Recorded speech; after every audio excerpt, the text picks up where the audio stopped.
Muchas gracias, Mauricio. Qué gusto verlo y saludarlo. ¿Cómo está usted? Buenos días. Sí, buenos días, Stalin. Un gusto estar con ustedes, a la orden. Bien, Mauricio. A un año del gobierno del presidente Daniel Noboa, amerita una revisión de algunos aspectos en el desarrollo de la economía de nuestro país. Creo que es importante revisar los indicadores macroeconómicos, la política fiscal y un poco algo que preocupa permanentemente y que es un círculo vicioso. El modelo que mantenemos hasta este momento respecto a política fiscal, por un lado, y respecto a reactivación productiva, se basa en que tenemos que tener para cubrir los déficits fiscales endeudamiento y ajustes. Bueno, y esto es una trilogía que permanentemente está vigente. No sé si, y esto es una pregunta en general para el programa y para usted, si habrá que repensar este modelo de cómo realmente lograr ajustes y solucionar las distorsiones que se han generado en tema de presupuesto y de política fiscal. Buenos días y bienvenido, Mauricio. Muchas gracias. Yo empezaría indicando que eh, hay temas que se han venido acumulando a lo largo de los años y que no han sido resueltos y que por lo tanto eso imposibilita se adopten otro tipo de políticas distintas.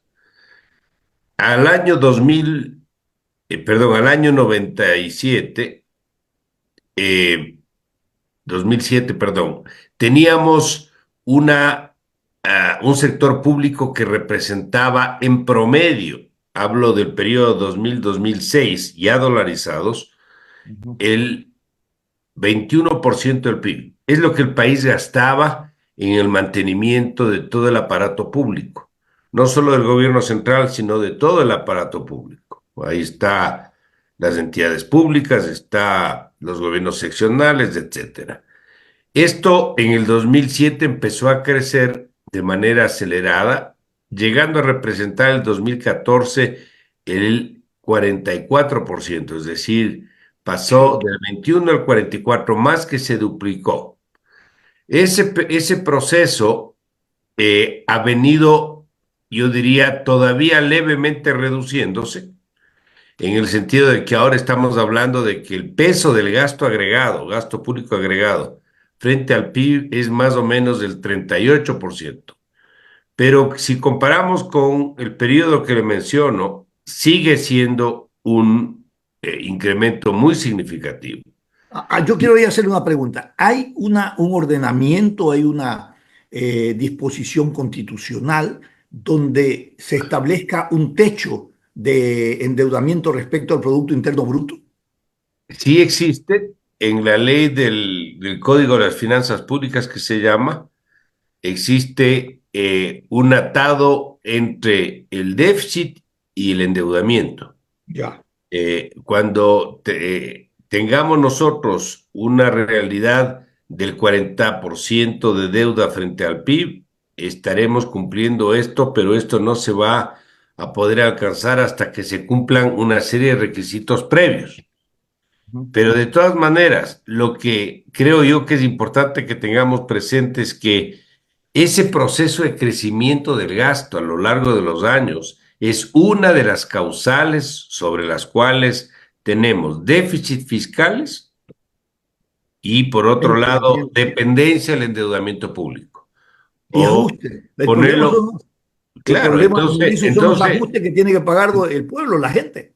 Claro, entonces, dicho esto, ¿cuál es la salida para esto? La Correcto. salida para esto es bajar el tamaño del gasto público para depender menos de la deuda y de los ajustes que demanda una situación de esa naturaleza. Entonces ahí Ahora, tiene un...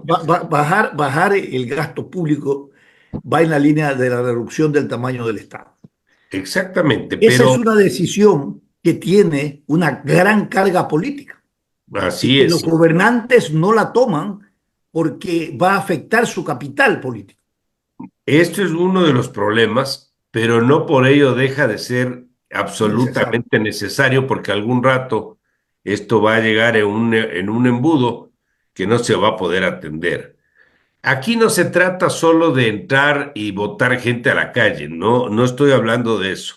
Sí Claro. hay excesos que hay que corregir sin duda alguna, pero hay un problema o varios problemas simultáneos. Uno es la calidad del gasto, es decir, no hay rendición de cuentas. El Estado transfiere recursos para sectores y no recibe información de en qué usan esos recursos. El sector educativo, por ejemplo, tiene el mandato constitucional de recibir para el año próximo el 6% del PIB y el sector de la salud el 4%, pero ahí no se dice el 6% se entrega a cambio de qué, que vamos a mejorar los índices de desnutrición infantil, la provisión de servicios en los hospitales públicos. No hay indicadores que estén atados en la parte de la salud y en la parte de la educación, y por lo tanto es plata sin rendición de cuentas. A Igual ver, los pero entonces, recursos que se transfieren a los gobiernos seccionales. correcto, esto que usted anota, Mauricio, es muy importante, porque la calidad del gasto está atado, claro, a procesos de transparencia. Si hay transferencias monetarias, debe de haber condicionamientos para el uso, como usted está hablando, de estos recursos. Es una rendición de cuentas, que es muy importante. Y esto no hay dentro de la política fiscal como control. Entonces, ¿qué es lo que se debe de adoptar como política de control posiblemente o de rendición de cuentas?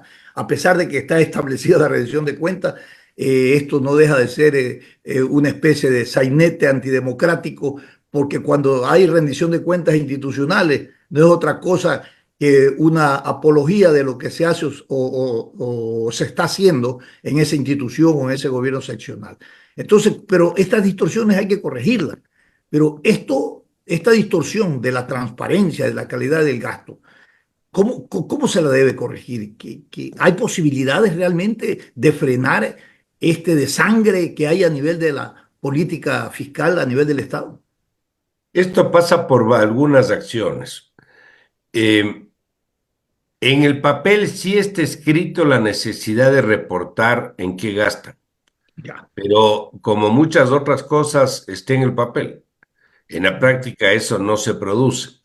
El Ministerio de Economía tiene algún grado de influencia porque el que reparte los recursos fiscales, petróleo por impuestos, por petróleo y por deuda, sí tiene un poco de fuerza política, llamemos así, para pedir información de en qué se van los fondos. Pero yo creo que en la práctica sigue siendo una actuación débil, porque cuando se quiere meter mucho el ministerio, saltan las instituciones y los sectores diciendo que se está invadiendo la autonomía, sea esta municipal, sea esta del otro poder del Estado, etcétera, y eso complica en la práctica. Y también existe el temor político de que este tipo de decisiones que regulen la entrega de recursos le cueste políticamente al gobierno.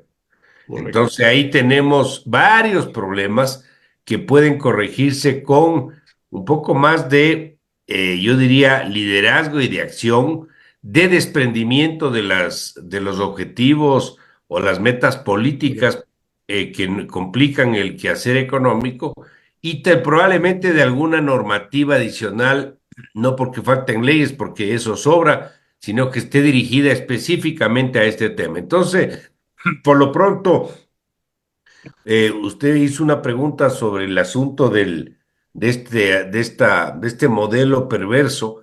Ujú. Hemos citado dos temas, el tamaño del Estado y la calidad del gasto. Voy Y el por el tercero. tercer elemento que me parece fundamental. El Estado tiene que destinar fondos para lo que está por convicción, porque es su espíritu, porque es su fondo, y no meterse en actividades que no le competen. El Estado no es empresario. El Estado no puede estar ni vendiendo gasolinas, ni administrando hidroeléctricas para que nos siga pasando lo que nos continúa pasando, ni metido en las telecomunicaciones, ese no es el rol del Estado. El Estado tiene No que es estar entonces para. un Estado inversor, debe El ser Estado es regulador. un Estado, como su propio nombre lo indica, que regula, que supervisa, que sanciona si tiene que hacerlo, pero no puede administrar porque lo hace mal. Es un mal gestor, es un mal administrador.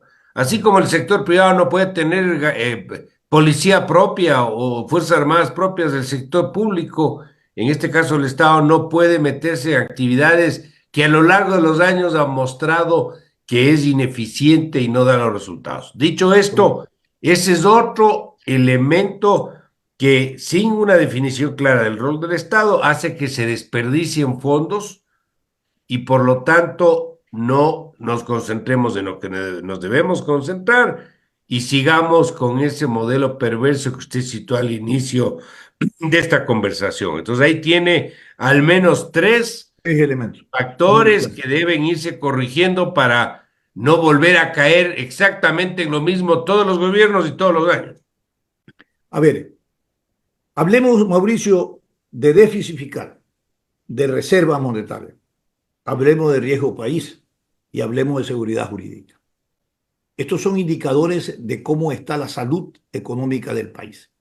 ¿Ha trabajado el gobierno o el gobierno de Daniel Noboa ha dejado una huella y ha trabajado en la reputación frente a los multilaterales para tener capacidad con estos indicadores que vamos a analizar, ¿no? De seguir recibiendo apoyos o préstamos para generar un equilibrio en el orden presupuestario? Si usted hace una lectura del inicio del gobierno, un año Sí. atrás, a la Ya, presente fecha, yo le diría ha ido de menos a más.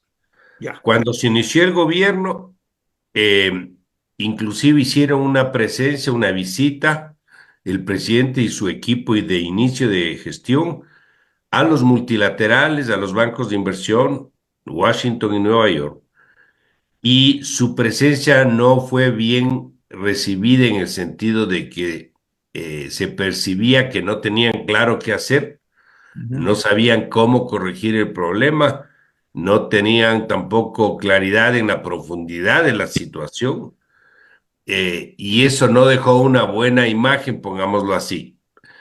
Esto lo advertimos en su momento algunas personas, pero a lo largo de los meses y en este año, como que han ido entendiendo cuál es la realidad de la situación y han empezado a adoptar decisiones, decisiones que conocemos todos.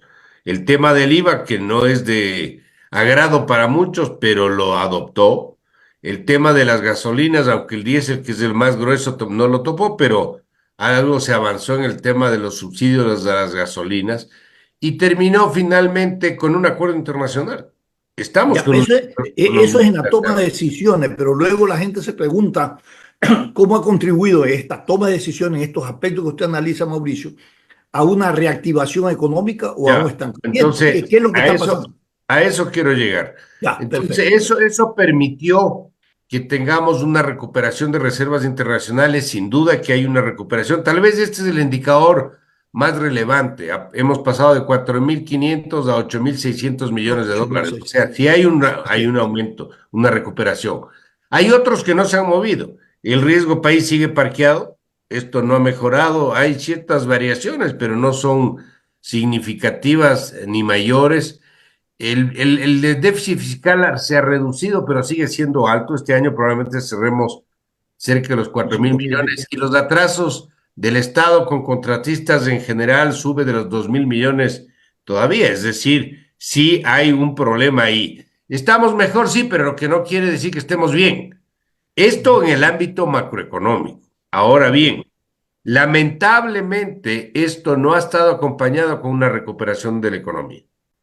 Este año probablemente con lo que va a ocurrir con las cifras del tercer y cuarto trimestre, el Ecuador, creo yo, va a registrar una contracción. Eso se llama recesión económica, cuando el PIB muestra tasas negativas.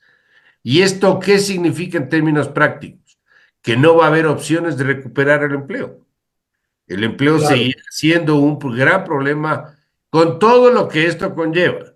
índices de pobreza, inseguridad, etcétera. Entonces, empresas, Mauricio, muchas empresas que tienen que cerrar, así que tienen es. que dejar en el desempleo a muchas Así es. personas. Y esto que ya venía con un problema, se profundiza con el problema energético, con la crisis energética. El asunto de la seguridad que no termina de ceder sigue siendo una situación complicada. La vacunación, por ejemplo, por ponerle ese nombre al sector comercial, le genera un problema terrible, porque si no cumplen, tienen riesgo de la vida de los propietarios de los negocios pequeños a nivel nacional. Y eso sí es un problema. Y a esto tenemos que sumarle la incertidumbre que genera el proceso electoral. Un proceso electoral donde no sabemos quién va a ganar y el que gane no sabemos qué va a hacer. Entonces, todo esto hace que este año, lamentablemente, veamos que el Estado, el gobierno que lo representa, va a tener un pasivo con la sociedad, un pasivo con la ciudadanía, porque el país no va a mostrar cifras de recuperación de empleo y de crecimiento económico, a pesar de ciertos avances en algunos indicadores como los que cité. Perfecto. En definitiva, esta dinámica económica, Mauricio, estamos en un proceso de contracción económica. Este año sí, Este este año sí. año. ¿Cuál es el crecimiento que está previsto? Fíjese, ¿O este hay año, de crecimiento? la última cifra que está disponible es la del segundo trimestre de este año. Ya. El segundo trimestre de este año, según el Banco Central, el país decreció 2.2%. Cayó el PIB Decreció. 2.2 frente al segundo trimestre del año pasado. El Ya. primer trimestre crecimos 1.2 y el segundo decrecimos 2.2. Pero esto no recoge el problema energético. En el Claro, todavía tercer hay que y evaluar ese cuarto, impacto que tiene claro, para el ahí se va a 2025. ver. Entonces, lo más Claro. probable es que tengamos caídas de PIB el tercer y cuarto trimestre, por lo que en el año completo, con 3 trimestres de tasas negativas, vamos a tener una caída del PIB en el año. Y eso se llama o contracción o recesión económica. Correcto. Para terminar, Mauricio, si hacemos un símil comparativo entre lo que pasó en la época de la pandemia y hoy con los cortes, y evaluamos el impacto que estos dos elementos, en cada uno en su tiempo, impactaron en la economía, eh, ¿cuál es la huella de este gobierno en la política económica de estabilización o de activación que podría tenerse? Ya hemos analizado que no hay crecimiento, que entramos en una dinámica económica recesiva, y que justo a esto y junto a esto un proceso electoral que no deja al gobernante en el tiempo que le queda, ¿no? Planificar o desarrollar una propuesta que vaya en la línea de lograr a corto plazo una reactivación en la economía y alejar estos indicadores nefastos que es lo que estamos analizando. Hay factores que no dependen de ningún gobierno.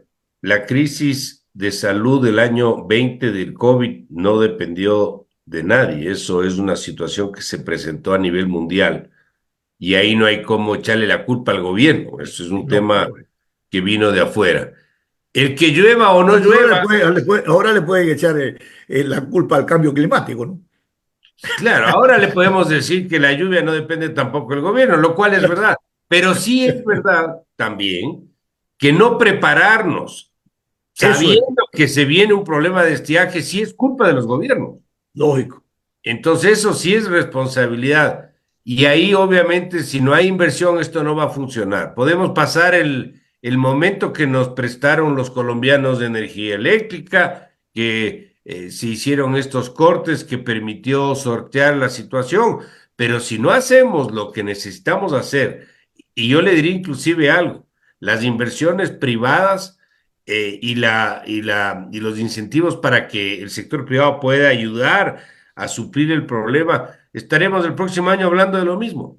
Y esto obviamente no tiene ninguna presentación. Yo esperaría que esta experiencia nos genere algo de decisión para no repetir los errores. Y las otras cosas que hemos comentado que tienen que adoptarse, ojalá se las adopte porque el nuevo gobierno se iniciaría en mayo del próximo año.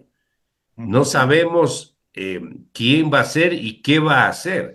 Y obviamente en lo que quede del año 2025 no va a haber espacio para una gran recuperación, así que yo no veo un 25 muy diferente al 24. No quiero ser agorero del desastre, Sí, pero eso pero le mismo. veo bastante, lamentablemente le veo bastante similar.